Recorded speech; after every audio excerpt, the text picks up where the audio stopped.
봄이 오면 마당의 풀빛은 한층 더 짙어지고 어린 싹들이 바람에 흔들리며 정원 전체에 생기가 돌기 시작합니다. 그러나 동시에 끝날 줄 모르는 싸움이 다시 시작됩니다. 바로 잡초와의 싸움입니다. 주말이 되면 저는 어김없이 마당에 나가 쪼그리고 앉아 풀을 뽑습니다. 땀이 목덜미를 타고 흐르고 허리엔 통증이 밀려오지만 다음 주가 되면 똑같은 자리에서 똑같은 잡초가 아무 일도 없었던 듯 다시 자라납니다. 그렇게 수년 동안 저는 같은 일을 반복하며 점점 지쳐갔습니다. 68세인 저는 그동안 정말 다양한 제초 방법을 시도해봤습니다. 시중에 판매되는 약재도 써보고 예초기도 돌려보고 방지용 매트도 깔아봤지만 결국 어떤 것도 확실한 해결책이 되어주지는 못했습니다. 그러던 어느 날 저는 문득 깨달았습니다. 잡초를 이기려면 먼저 그 본질부터 알아야 한다는 사실을요. 잡초는 단순한 풀이 아닙니다. 그들은 척박한 환경에서도 살아남기 위해 놀라울 정도로 치밀하게 진화해온 생명체입니다. 예를 들어 64세인 정미자 이모는 매주 빠짐없이 마당의 풀을 손질해야 했지만 금세 다시 자란다고 늘 한숨을 쉬셨습니다. 그 이유는 바로 땅속 깊숙이 뻗어있는 뿌리 줄기 때문입니다. 쇠뜨기나 개망초 같은 잡초는 지상 부분만 뽑아서는 소용이 없습니다. 땅속에 몇 밀리미터라도 뿌리가 남아있다면 다시 싹을 틔웁니다. 더 큰 문제는 씨앗입니다. 잡초의 씨는 땅속에서 5년에서 10년 넘게도 잠들어 있을 수 있으며 빛과 수분 온도 조건이 갖춰지는 순간 한꺼번에 움트기 시작합니다. 지금 보이는 풀만 제거해서는 안 되는 이유가 여기에 있습니다. 우리가 애써 기르는 꽃이나 채소는 풍부한 흙과 햇빛을 필요로 하지만 잡초는 척박하고 그늘진 곳 사람이 자주 밟는 단단한 땅에서도 끈질기게 뿌리를 내립니다.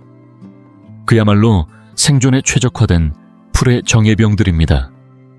그렇기에 눈에 보이는 것만 정리해서는 결코 이길 수 없습니다. 잡초와의 싸움에 종지부를 찍기 위해서는 그 놀라운 생명력을 올바로 이해하고 근본부터 대책을 세워야 합니다. 우리가 지금까지 수없이 시도해온 다양한 제초 방법들, 그 속에는 분명한 한계와 맹점이 존재합니다. 왜 그렇게 많은 사람들이 정성껏 풀을 뽑고 기계를 돌리고 값비싼 제품까지 써가며 애썼음에도 불구하고 며칠만 지나면 다시 잡초가 고개를 들고 마치 처음부터 아무 일도 없었던 것처럼 되풀이되는 것일까요? 이쯤에서 한 번쯤 짚고 넘어가야 할 질문입니다. 왜 실패했는지, 그리고 그 반복에서 벗어나기 위해선 무엇을 알아야 하는지 말입니다. 실제로 많은 분들이 이미 적어도 한두 가지 제초 방법은 경험해 보셨을 겁니다. 그런데 어쩐지 결과는 늘 아쉽고 결국 마음만 지치고 말죠. 여기서는 사람들이 흔히 사용하는 4가지 제초 방법을 하나씩 짚어보며 각각의 장점과 그에 숨어있는 함정을 정리해 보겠습니다. 첫 번째는 가장 전통적이면서도 직관적인 방식, 바로 손으로 잡초를 뽑는 방법입니다. 언제든 생각날 때 바로 시작할 수 있고 비용도 들지 않는다는 점에서는 분명 매력적인 선택입니다. 하지만 이 단순한 행동이 나이가 들수록 얼마나 무거운 일이 되는지 경험해 보신 분들은 잘 아실 겁니다.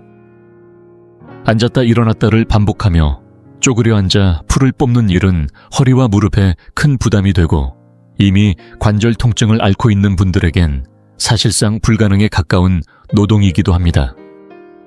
게다가 눈에 보이는 풀만 뽑아도 그 뿌리가 흙 속 깊은 곳에 남아있다면 며칠 안 되어 다시 똑같은 자리에 똑같은 잡초가 자라나기 마련입니다.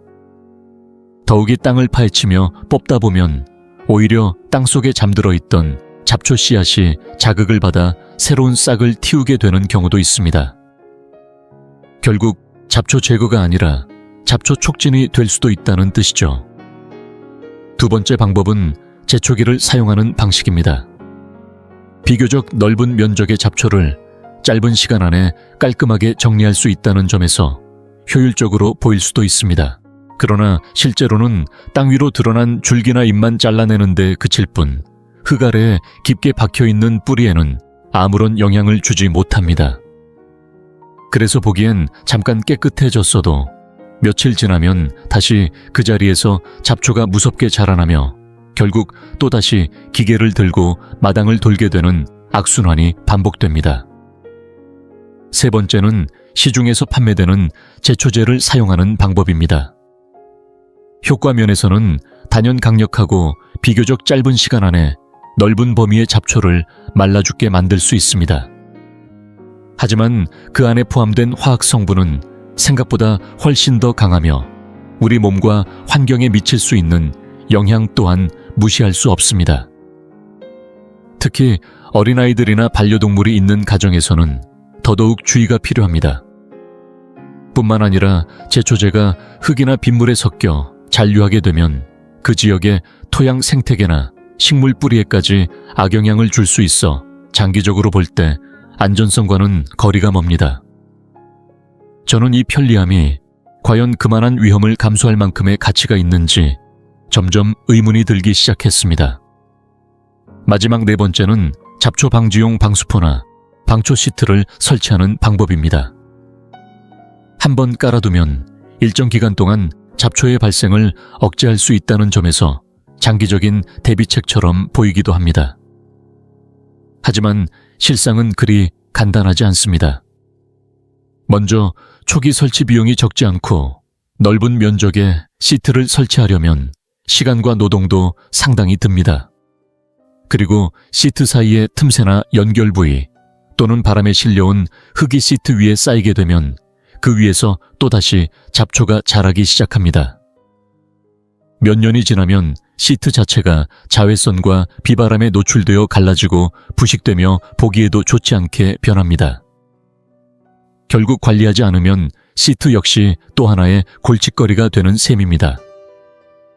이처럼 지금까지 널리 사용되어 온 모든 방법들에는 저마다 장단점이 있으며 무엇보다도 시간과 체력 비용, 그리고 안전성까지 모든 조건을 동시에 만족시킬 수 있는 완벽한 해법은 좀처럼 찾기 어려운 것이 현실입니다.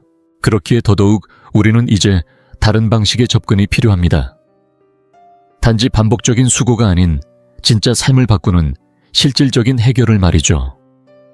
그런 시행착오를 반복하던 중 제게 결정적인 전환점을 준 건 70세가 된 제 친구 이정순 할머니의 한마디였습니다. 꼭 완벽할 필요는 없어. 다만 몸에 해롭지 않고 내가 혼자서도 할 수 있는 방법이라면 그걸 한번 해보고 싶어. 그 말은 마치 제 마음 깊은 곳을 톡 하고 건드린 것 같았습니다.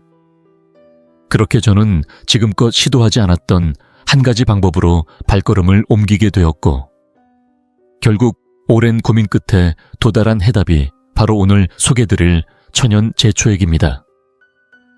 놀랍게도 이 방법은 비용도 거의 들지 않고 필요한 재료들도 우리 집 안이나 마당 어귀에서 손쉽게 구할 수 있는 것들이었습니다. 시간도 오래 걸리지 않고 준비도 간단하며 무엇보다 누구나 따라 할 수 있을 만큼 쉽습니다. 필요한 재료는 딱 4가지입니다. 첫째는 식초 100ml인데 비싼 제품일 필요 없습니다. 동네 천원샵에서 파는 가장 저렴한 곡물 식초면 충분합니다. 둘째는 식탁에 늘 놓여있는 일반 소금 한 숟가락이면 되고, 셋째는 수돗물 500ml만 있으면 됩니다. 마지막으로는 분무기 하나만 준비하시면 됩니다. 이것 또한 마트나 문구점의 원예용품 코너에서 쉽게 구할 수 있습니다. 이렇게 4가지만 있으면 준비는 끝입니다. 만드는 방법도 정말 간단합니다. 분무기에 식초와 물을 먼저 넣고 그 다음 소금을 넣어줍니다. 그런 다음 소금이 완전히 녹을 때까지 충분히 흔들어 섞어주면 됩니다. 단지 이 과정으로 완성되며 요리보다도 훨씬 쉽고 빠릅니다. 특별한 도구나 힘든 절차 없이 단 몇 분 만에 누구든 만들 수 있습니다. 더욱 반가운 건 이렇게 만든 제초 스프레이 한 병으로 여러 차례 사용할 수 있기 때문에 실제로 계산해보면 한 번 사용할 때 드는 비용은 겨우 몇십 원밖에 되지 않는다는 점입니다. 사실 저도 처음엔 반신반의했습니다. 정말 이 간단한 재료들로 잡초가 없어질 수 있을까 하는 의심이 들었지만 단 한 번 사용해본 후에는 제 생각이 완전히 바뀌었습니다. 눈에 띄는 효과도 놀라웠지만 무엇보다 저를 안심시킨 건 이 제초액이 우리 가족의 건강이나 반려동물 그리고 마당 주변의 자연 환경에 전혀 해를 끼치지 않는다는 점이었습니다. 그 어떤 방법보다도 부담 없이 사용할 수 있고 오랜 시간 쌓아왔던 잡초에 대해 처음으로 이제 괜찮다는 마음이 들었던 순간이기도 했습니다. 지금 돌이켜보면 그 단순한 조합이야말로 자연과 지혜가 만든 최고의 선택지였는지도 모릅니다. 이쯤에서 궁금해하실 분들도 계실 겁니다. 정말 저런 간단한 재료로 잡초가 죽는다고 설마요? 라고요. 그 의심 당연합니다. 저 역시 처음엔 그렇게 생각했습니다. 그러나 이 식초와 소금이 어떻게 잡초를 말려 죽일 수 있는지를 알게 된 후 저는 단순한 민간요법이 아니라 과학에 근거한 지혜라는 사실에 더욱 놀라게 되었습니다. 먼저 식초에 대해 설명드리겠습니다. 우리가 흔히 사용하는 곡물 식초의 주성분은 바로 초산이라는 산성 성분입니다. 이 초산은 식물의 세포막에 직접적으로 작용하여 그 구조를 파괴하는 강력한 힘을 가지고 있습니다. 세포막이 무너지면 식물은 체내의 수분을 유지하지 못하고 급속하게 수분을 잃게 됩니다. 결과적으로 식물은 며칠 내에 잎이 시들고 줄기까지 마르며 완전히 말라 죽게 되는 것입니다. 실제로 미국 농무성의 연구 결과에서도 초산 농도가 5에서 10%일 경우 갓 싹튼 어린 잡초는 충분한 효과를 나타낸다고 발표된 바 있습니다. 더욱이 그 농도를 60%까지 높였을 때에는 자란 잡초의 85% 이상, 많게는 100%까지 단 몇 시간 안에 말라 죽는 결과가 나타났다는 구체적인 데이터도 있습니다. 이처럼 식초 하나만으로도 이미 놀라운 효과를 기대할 수 있다는 것이죠. 다음으로는 소금의 역할입니다. 소금 즉 염화나트륨은 식물의 뿌리에서 수분을 빼앗아가는 작용을 합니다. 우리가 흙 위에 소금을 뿌리면 그 땅에 있는 식물들은 수분을 흡수할 수 없게 되며 결국 수분 부족으로 인해 시들고 말라 죽게 되는 것입니다. 이 과정은 단시간에 이루어질 뿐 아니라 땅속에 머무는 시간도 길어 그 효과가 오래 지속된다는 점이 특징입니다. 여기서 가장 중요한 건 바로 식초와 소금을 함께 사용할 때 생기는 상호작용입니다. 식초는 빠르게 작용하는 성질이 있어서 눈앞에 난 잡초를 신속하게 시들게 하는 역할을 합니다. 반면 소금은 뿌리 깊숙이 스며들며 장기적으로 다시 싹트지 못하도록 막아주는 지속적인 효과를 만들어냅니다. 말하자면 식초는 지금 당장 눈에 보이는 문제를 해결하고 소금은 앞으로 반복될 문제를 막아주는 구조입니다. 이 두 가지를 동시에 활용하면 단기와 장기를 모두 잡는 이중 방어 전략이 완성되는 셈입니다. 이처럼 단순한 재료지만 그 안에는 식물의 생리학과 환경의 원리를 꿰뚫은 매우 정교하고도 효과적인 과학이 담겨 있습니다. 이해하고 나면 잡초 제거가 단지 노동의 문제가 아니라 지식의 문제였다는 사실에 고개를 끄덕이게 될 겁니다. 하지만 여기서 반드시 짚고 넘어가야 할 아주 중요한 주의사항이 있습니다. 많은 분들이 간과하기 쉬운 부분이지만 이 부분을 정확히 알고 사용하지 않으면 오히려 땅을 망치고 후회하게 될 수도 있습니다. 그것은 바로 염의 현상입니다. 소금은 한번 땅속에 들어가면 오랜 시간 흙에 남아 축적되며 점차 그 토양 자체를 황폐하게 만듭니다. 땅속의 염분 농도가 일정 수준 이상으로 높아지게 되면 잡초는 물론이고 우리가 정성껏 키우는 꽃 채소 잔디, 심지어 나무 뿌리까지도 제대로 자랄 수 없는 죽은 땅이 되어버릴 수 있습니다. 눈앞의 잡초를 없애겠다는 의도로 사용한 스프레이가 자칫하면 마당 전체의 생태를 해치는 결과를 부를 수 있는 것입니다. 따라서 이 천연 제초 스프레이는 반드시 사용 장소를 신중하게 선택해야 합니다. 꽃을 심을 예정이 없고 식물을 기르지 않을 공간에 한해서만 사용해야 안전합니다. 예를 들어 집 앞 콘크리트 틈 현관 바닥 타일 사이 아스팔트 갈라진 틈 자갈을 깔아놓은 곳 주차장, 그리고 집 외벽 주변 등은 비교적 안전한 사용처입니다. 반면 마당 한쪽에 가꿔둔 꽃밭 주방, 옆업 텃밭, 잔디밭, 나무의 뿌리 주변 등에는 절대 사용하셔선 안 됩니다. 단 한 번이라도 잘못 뿌리게 되면 그 땅에 뿌리 내린 소중한 식물들이 시들고 죽을 수 있고, 그 후 몇 달 혹은 몇 년이 지나도 회복되지 않는 오염된 흙이 남게 됩니다. 실제로 원예 전문가들 역시 이 점을 매우 강조하며 이 스프레이는 어디까지나 자기 책임에 사용 전에 충분히 고려하고 판단한 장소에만 뿌릴 것을 거듭 당부합니다. 아무리 천연 재료라 해도 그 효과는 분명하고 강력합니다. 그렇기 때문에 오히려 더욱 정확한 정보와 충분한 이해, 그리고 계획적인 사용 태도가 필수적입니다. 무턱대고 뿌리기보다는 미리 장소를 정하고 주변 식물들과의 거리도 살핀 뒤에 조심스럽게 분사하는 것이 현명한 사용법입니다. 이제부터는 이 제초 스프레이의 효과를 최대한 끌어올리는 방법, 그리고 효과가 떨어지지 않도록 주의해야 할 핵심 포인트들에 대해 자세히 안내드리겠습니다. 이 식초와 소금을 활용한 제초 스프레이는 재료도 간단하고 만들기도 쉬운 만큼 누구나 손쉽게 사용할 수 있습니다. 하지만 아무리 좋은 방법이라도 사용 방식에 따라 효과 차이가 크게 나타날 수 있다는 사실을 꼭 기억하셔야 합니다. 같은 재료를 사용해도 올바르게 뿌리면 멋지게 성공하지만 사용 타이밍이나 장소양을 잘못 맞추면 이게 효과가 있긴 한 건가 싶은 아쉬움만 남을 수도 있습니다.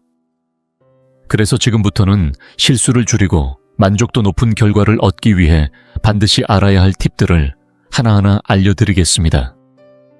지금부터가 진짜 중요한 부분입니다. 물의 힘을 빌린 자연 스프레이라고 해도 그 효과를 최대한으로 끌어내기 위해서는 사용 방법에 대한 세심한 주의가 필요합니다. 특히 실패를 줄이기 위해 꼭 기억해야 할 몇 가지 핵심 포인트가 있습니다. 가장 중요한 첫 번째는 뿌리는 시점입니다. 이 천연 제초 스프레이는 흐리고 습한 날보다는 햇빛이 잘 드는 맑은 날, 아침에 사용하는 것이 가장 이상적입니다. 이유는 간단합니다. 식초에 포함된 산 성분이 햇볕과 자외선의 열을 받아 더욱 강력한 제초 작용을 하기 때문입니다. 아침 일찍 뿌려두면 낮 동안 뜨거운 햇살이 그 효과를 배가시켜 잡초가 더욱 빠르게 시들고 마르게 됩니다. 반대로 구름이 잔뜩 끼거나 비가 오는 날에 뿌리면 효과가 반감되거나 전혀 느껴지지 않을 수 있습니다. 다음으로 중요한 요소는 사용량입니다. 아까워하지 말고 넉넉하게 잡초 잎 전체에 골고루 충분히 분사하는 것이 중요합니다. 특히 표면뿐 아니라 뒷면까지 잘 닿도록 신중히 뿌려야 합니다. 식물은 주로 잎의 뒷면으로 액체를 흡수하기 때문에 뿌릴 때는 줄기까지 포괄하여 액체가 흘러내릴 정도로 충분히 사용하는 것이 효과를 높이는 비결입니다. 그리고 절대 간과해서는 안 될 점이 하나 더 있습니다. 바로 바람이 없는 날에 작업해야 한다는 것입니다. 바람이 불면 분사한 액체가 예기치 않게 다른 방향으로 날아가 민감한 식물이나 키우는 채소에까지 닿을 위험이 있습니다. 그런 일이 생기면 소중히 기르던 화초나 먹거리까지 손상될 수 있기에 반드시 바람이 잠잠한 날에 시도해야 합니다.